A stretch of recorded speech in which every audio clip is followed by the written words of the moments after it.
El cielo está despejado. El sol arde con crueldad sobre el patio de tierra apisonada y agrietada. La arena se eleva en remolinos secos, como si el mismo suelo se negara a ser cómplice. En el centro del patio, una silla eléctrica aislada impone un silencio funerario. Delante de ella, una fila de guardias uniformados permanece inmóvil. Desde el bloque principal, dos puertas de acero se abren con un chirrido prolongado. Dos agentes avanzan con pasos duros, conduciendo entre ellos a un hombre, esposado con la cabeza en alto. Su rostro, arrugado y firme, parece más piedra que carne.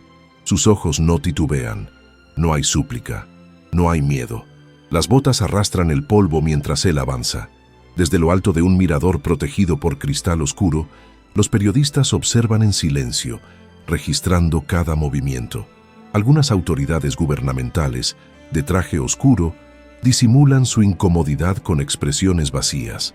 El director de la penitenciaría, con uniforme impecable y un cigarrillo entre los dedos, sonríe con desdén al ver al prisionero acercarse a la silla.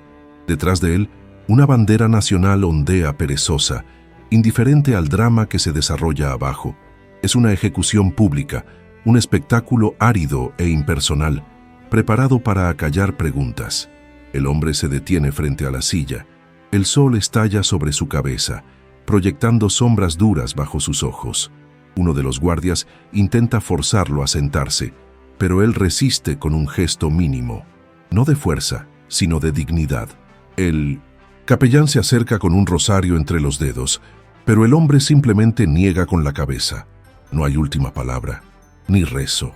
Solo el sonido del viento rozando los muros de hormigón y el zumbido lejano de un transformador activándose. Es como si el tiempo se hubiera detenido, hasta que ocurre algo extraño. Al otro lado del muro exterior, amortiguado y distante, resuena un sonido que no debería existir allí. Un ladrido, primero tenue, luego más firme, más seguro, como si alguien llamara o respondiera. El condenado alza la mirada por primera vez desde que entró al patio. Todas las miradas se vuelven hacia él.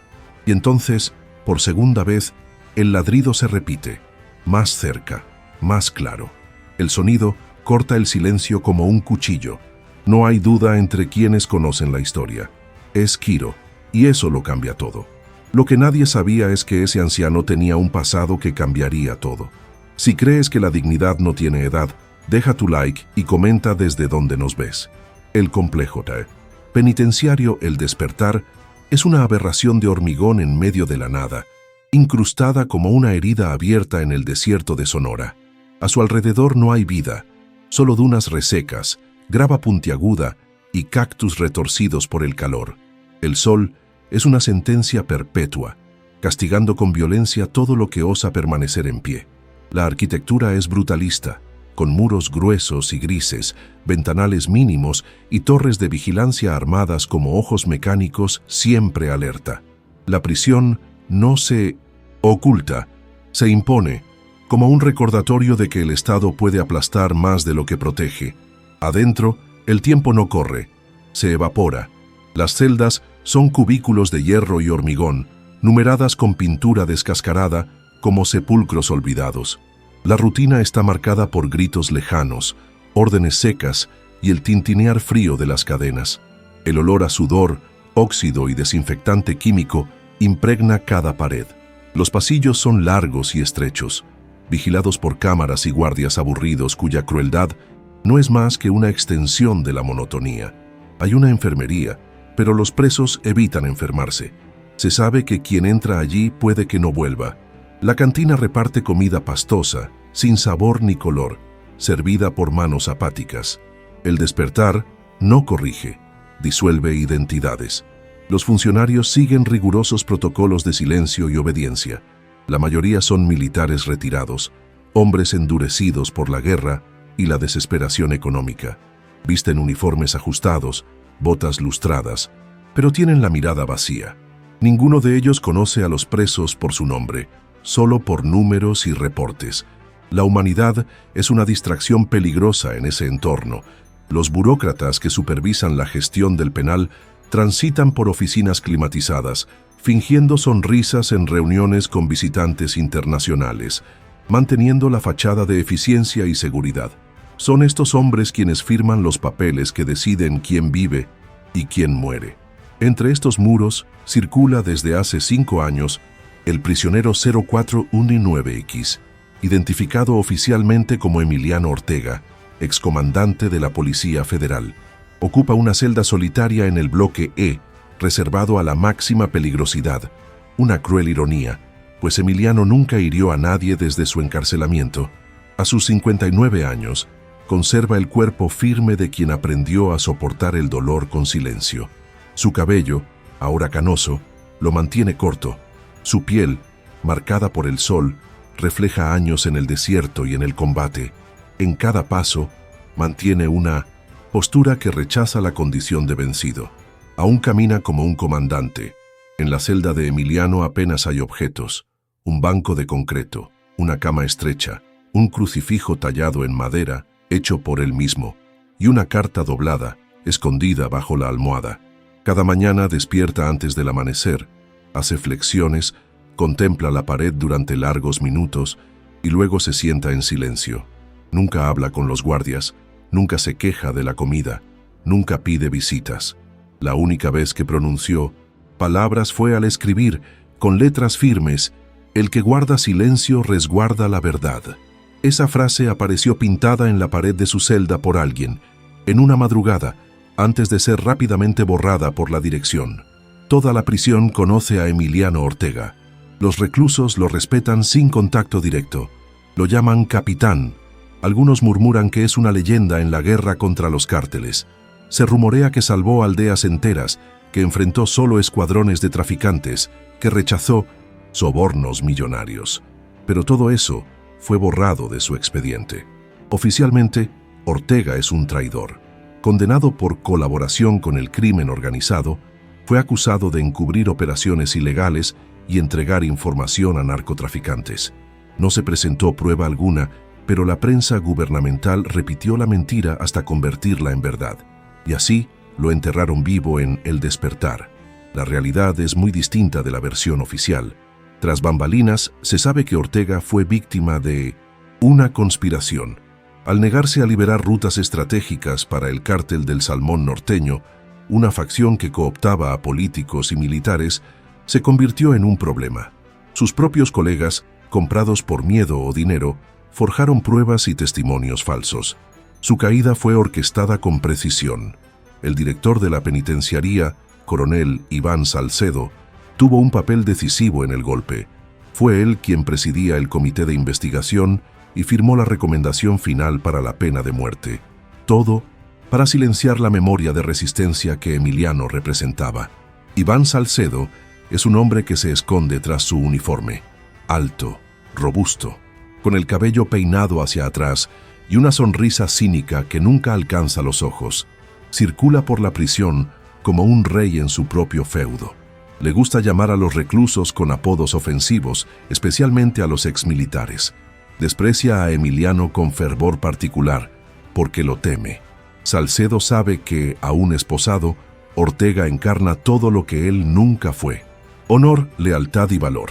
El coronel mantiene una oficina lujosa en lo alto del bloque administrativo, con aire acondicionado, bebidas caras y un televisor donde manipula los titulares del noticiero a su antojo. En contraste, la hija de Emiliano, Lucía Ortega, es una presencia lejana pero constante. A sus 33 años, es abogada internacional de derechos humanos, radicada en Ginebra. Desde el encarcelamiento de su padre, ha recopilado pruebas, testimonios y archivos olvidados. Mantiene contacto con Patus Inman, periodistas, ONG y organismos que documentan abusos en prisiones latinoamericanas. Poco se habla de ella dentro de la prisión, pero Salcedo sigue de cerca sus movimientos.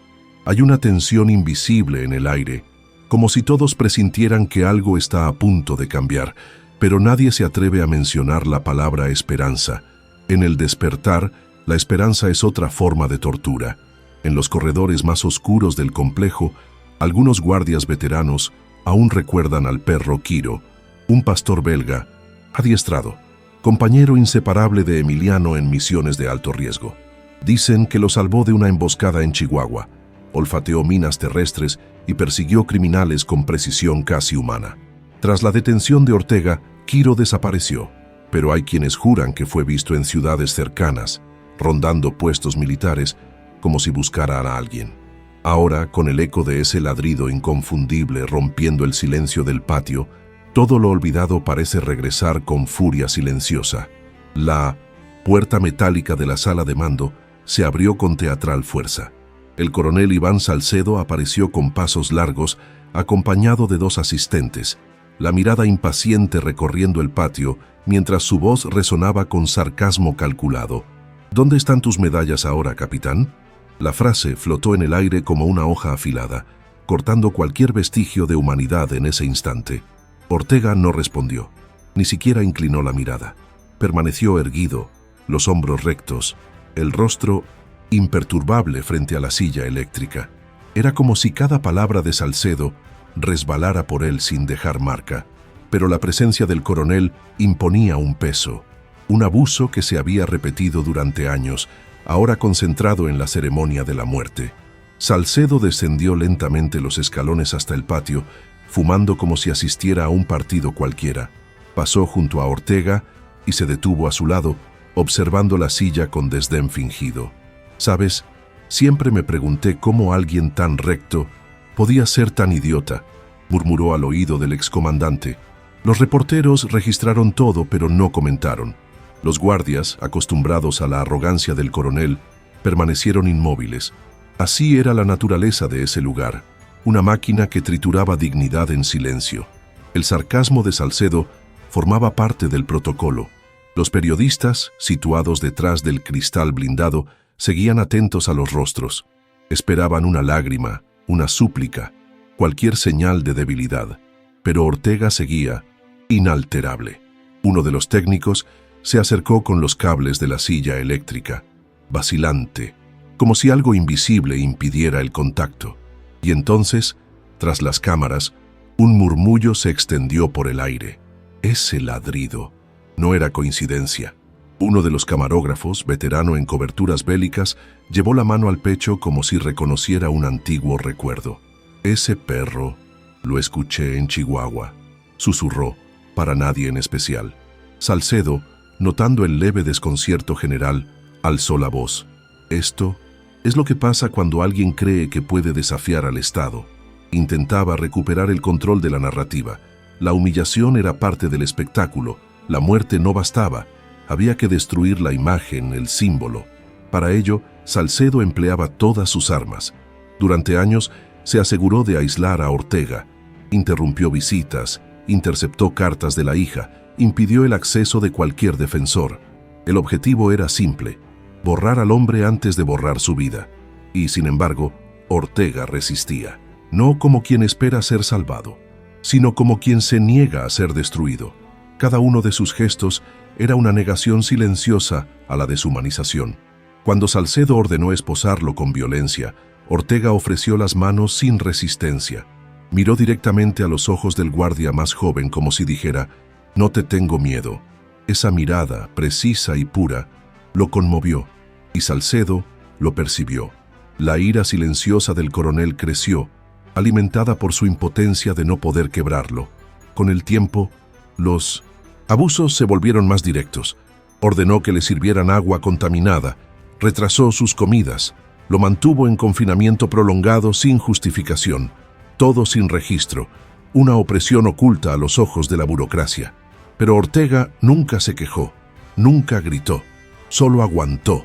Su silencio era un espejo que mostraba cuán pequeños llegaban a ser todos ante su presencia. Esto, más que cualquier otra cosa, enfurecía a Salcedo. Durante una inspección de la ONU, el coronel mandó ocultar temporalmente a Ortega en una celda subterránea, alegando problemas disciplinarios. Uno de los inspectores sospechó, pero fue silenciado por presiones diplomáticas. Salcedo contaba con aliados en el gobierno, jueces y políticos con deudas de gratitud. Así se mantuvo intacto el castillo de mentiras que condenó al excomandante. En los pasillos de la prisión, los guardias más antiguos murmuraban historias con miedo, pero nadie se atrevía a desafiar la versión oficial. La víspera de la ejecución, Salcedo, Organizó una cena privada con políticos locales en su oficina climatizada. Brindaron por la justicia restaurada e ironizaron sobre la caída de Ortega. A los héroes hay que matarlos 2 veces, una en la calle y otra en la memoria, dijo entre risas, mostrando el informe que consolidaba el engaño.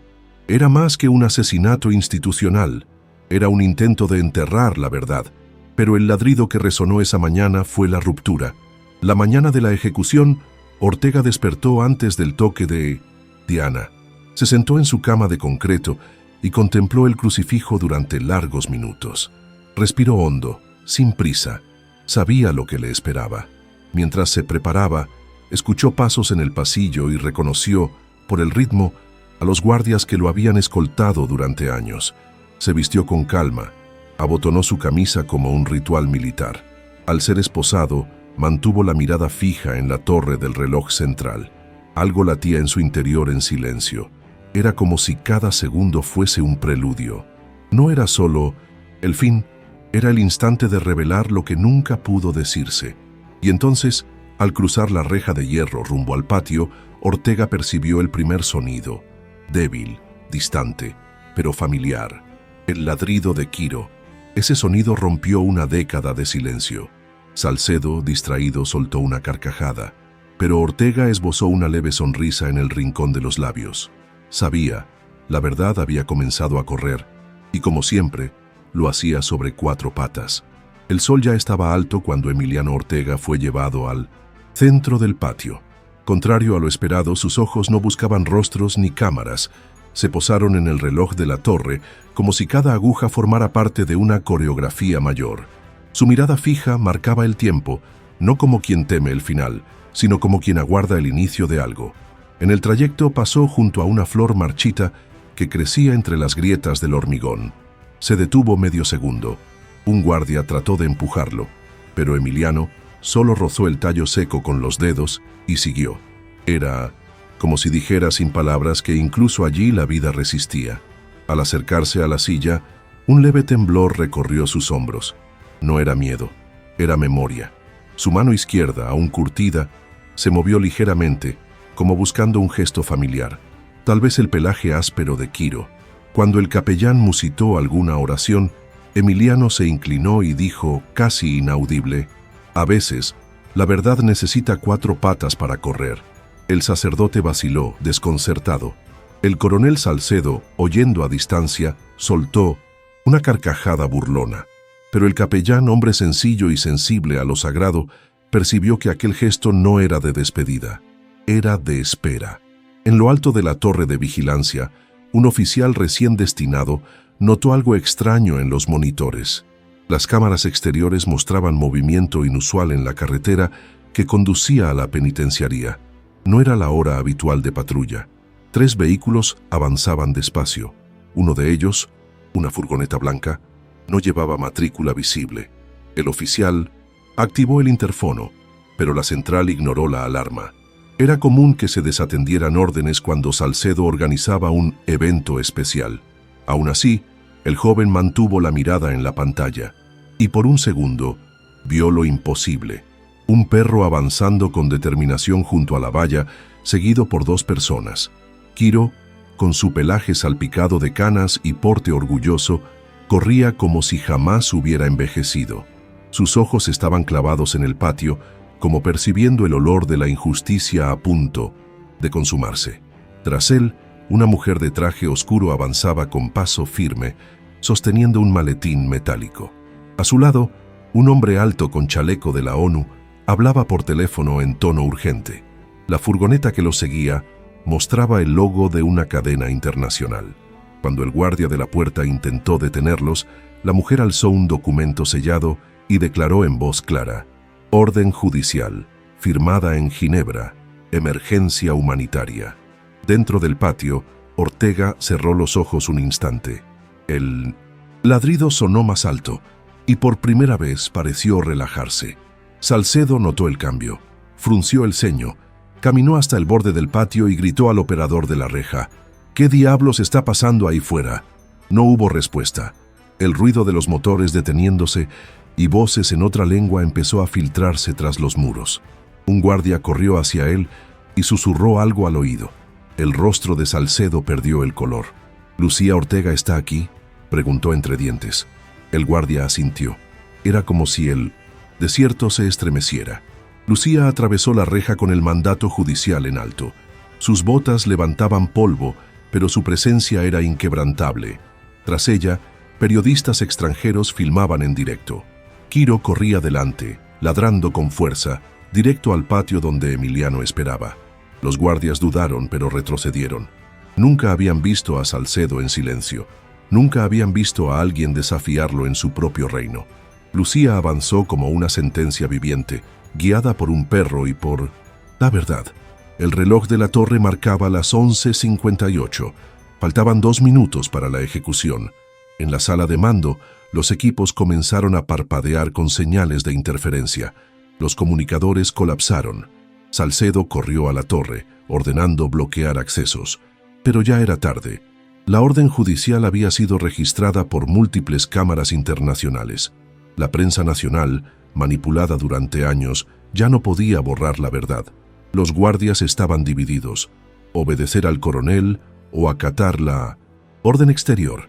Algunos optaron por el silencio, otros sencillamente bajaron las armas. El ambiente cambió. Algo invisible había roto el miedo. Ortega, al ver a Quiro acercarse, se levantó de la silla antes de soltarle las esposas. Aún esposado, abrió los brazos. El perro saltó sobre él sin violencia. Solo apoyó el hocico en su pecho, como en las misiones. Ortega cerró los ojos y por un instante todo lo demás desapareció. Ya no existían cámaras, ni coronel, ni patio. Solo un reencuentro. Un hombre, un perro y el tiempo que se negaba a borrar la verdad. El polvo se elevó a su alrededor, como si el desierto celebrara en silencio.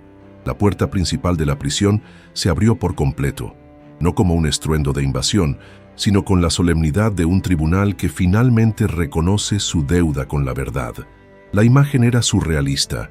Lucía Ortega alzando el brazo con el mandato, seguida por representantes de la ONU, defensores de derechos humanos y periodistas de prestigio internacional. Salcedo, desde lo alto de la torre, observaba en silencio, intentando recomponer la autoridad destrozada. «Detengan a esa mujer», gritó por radio, pero los guardias vacilaron. La presencia de la prensa y de los observadores internacionales paralizaba cualquier intento de violencia. Por primera vez el poder no estaba en sus manos. Lucía cruzó el patio como si cada paso redimiera años de injusticia. Entregó el maletín a un oficial de la ONU que transmitió su contenido en las pantallas de los periodistas. El vídeo mostraba el momento exacto en que se forjaron pruebas contra Ortega, testimonios coaccionados, peritajes manipulados, órdenes firmadas bajo presión. Las imágenes provenían de un excompañero de Salcedo, ahora protegido internacionalmente. La denuncia era clara e irrefutable. Cuando se proyectó en la pantalla improvisada, el silencio se quebró en murmullos crecientes. Incluso los periodistas locales, antes sumisos, comenzaron a grabar con renovado fervor. Salcedo descendió, apresurado al patio, sudoroso, con los ojos encendidos. «Esto es un montaje, propaganda extranjera», trató de vociferar, pero su voz ya no tenía alcance. Un representante de la ONU se acercó con calma y respondió en un español claro: «La justicia no tiene bandera, coronel». A su lado, un agente federal presentó un nuevo mandato: detención preventiva de Iván Salcedo por obstrucción de la justicia, tortura psicológica y falsificación de documentos. El coronel buscó aliados entre sus hombres. No encontró ninguno. Los guardias bajaron la mirada. Otros se habían apartado. El aislamiento era total. Desde lo alto de la torre de vigilancia, un soldado veterano se quitó la gorra y cruzó los brazos en signo de respeto silencioso. Salcedo, con la respiración agitada, intentó retroceder, pero 2 agentes recién llegados lo esposaron con firmeza. Su expresión, por primera vez, no era de arrogancia, sino de incredulidad. «Esto no puede estar pasando», murmuró, mirando a Ortega, quien permanecía junto a la silla eléctrica. El excomandante lo observaba con una mirada que lo contenía todo: dolor, pérdida y ahora justicia. No había triunfo, solo la constatación de que la verdad había encontrado voz. Quiro, aún a su lado, ladró con fuerza. No pedía permiso, afirmaba algo. Lucía se acercó al padre y con manos temblorosas le soltó las esposas. Él no dijo nada. Simplemente la miró largamente y posó su mano en su hombro. Fue el único gesto necesario. Los periodistas se aproximaron, filmando cada detalle. La silla eléctrica al fondo se convirtió en símbolo de lo que pudo haber sido, pero no fue. El desierto que los rodeaba parecía menos árido, como si el viento finalmente soplara hacia el lado correcto. La multitud fuera de la prisión, convocada por redes sociales y rumores, estalló en aplausos y vítores al difundirse la noticia. ¡Inocente!, gritaban. Carteles con fotos antiguas de Ortega se levantaban en alto. Una mujer lloraba, sosteniendo la imagen de su hijo rescatado por él. Años atrás, México, por un instante, recordó quiénes eran sus verdaderos héroes, los que resisten sin armas, que no negocian con la mentira, que, aunque olvidados, mantienen viva la llama del honor. Y de todos ellos, nadie representaba eso mejor que Emiliano Ortega. Cuando Salcedo fue conducido esposado al mismo penal que controlaba, la escena se transmitió en vivo. No hubo violencia, solo justicia. Ortega permaneció de pie, contemplando al hombre desaparecer por los pasillos que una vez lo humillaron. Era como si cada ladrillo de la prisión reconociera en silencio que el ciclo se había roto. El opresor pasaba a ser el juzgado, y lo que se consideró traición se erigía ahora en símbolo de integridad restaurada. El mundo observaba. El sistema, por primera vez en mucho tiempo, quedaba expuesto, y no había vuelta atrás. Quiro caminaba al lado de Emiliano como si nunca se hubieran separado. El patio seguía lleno de voces y cámaras, pero para ellos dos, todo lo demás había desaparecido. Lucía, con los ojos humedecidos, guardaba cierta distancia, respetando ese reencuentro sagrado. Emiliano se arrodilló lentamente, sin importar la arena o las miradas del mundo. Lo hizo como quien se inclina ante algo superior, no un perro, sino un compañero. Apoyó la frente en el hocico de Quiro y susurró: «Me salvaste de nuevo, compañero». No hacían falta más palabras. El momento era completo. Mientras el sol empezaba a descender sobre el desierto, la sombra de la torre de la prisión se alargaba sobre el suelo, como un recordatorio del tiempo perdido. Pero la luz ahora era distinta, no de redención espectacular, sino de dignidad restituta. Los agentes de la ONU recogían sus equipos, la prensa apagaba cámaras, algunos periodistas lloraban en silencio. Lucía abrazó a su padre con fuerza contenida. No intercambiaron promesas ni explicaciones. El mero hecho de estar juntos allí, con Quiro entre ellos, bastaba. Era como si cada gesto cotidiano ahora contuviera el peso de un país silenciado durante años. En lo alto del muro, un soldado de la guardia permanecía inmóvil. Con el fusil al pecho, se quitó la gorra y saludó con la mano derecha. No formaba parte del protocolo, pero otros lo siguieron. Uno a uno, guardias y militares en distintos puestos alzaron la mano en señal de respeto. No por obligación, sino por reconocimiento. Emiliano no reaccionó, solo observó. Sabía que el honor no se impone, se revela en el silencio de quienes comprenden. En ese instante, el patio de la muerte se convirtió en un altar de memoria. La salida de Ortega de la prisión no fue en coche oficial ni en ambulancia. Caminó, con Lucía a un lado, Quiro al otro, y el polvo del desierto elevándose a su alrededor. La gente se apartaba respetuosamente. Nadie gritaba, nadie corría. Era un silencio solemne y denso. Algunos susurraban oraciones, otros simplemente seguían con la mirada emocionada. Al llegar a la puerta exterior, Emiliano se detuvo y se giró por última vez. Encaró la estructura que durante años intentó borrarlo, no con odio, con firmeza. Era una despedida y también una advertencia. La verdad espera, pero nunca muere. La cámara lentamente se alejó, capturando la imagen de los tres caminando hacia el horizonte. El sol del desierto ardía en naranja en el cielo y la estela de huellas se extendía sobre la arena. No había narración ni banda sonora, solo el sonido del viento y la marcha firme de quien sobrevivió a lo peor y salió con el espíritu intacto. Y con cada paso, el silencio dejó de ser vacío, se convirtió en memoria, y nadie podría borrarla jamás, Si esta historia te conmovió, compártela, que más personas recuerden lo que significa el respeto.